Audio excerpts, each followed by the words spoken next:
The question says that an electric dipole with a dipole moment of 4 into 10 to the power minus 9 coulometer is aligned at 30 degree with the direction of uniform electric field of magnitude 5 into 10 to the power 4 Newton per coulomb. Calculate the magnitude of torque acting on the dipole.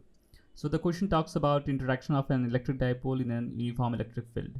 Now, since electric dipole is composed of positive and negative charge of equal magnitude, and if they are put in electric field, then they will experience force, and thus net torque will be produced.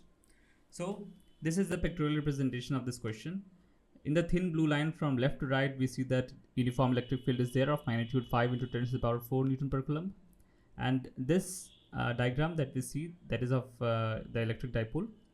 At point A, there is a negative charge, and at point B, there is a positive charge. And we know that the negative charge experiences force on the opposite direction of the electric field, and the positive charge experiences force in the direction of electric field.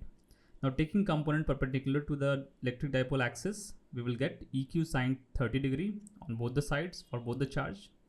Now, calculating the net torque, we will see that it is equals to QD times E sine 30 degree, where E is the magnitude of electric field, that is uniform, D is the distance of separation between the charges, and Q is the magnitude of charge.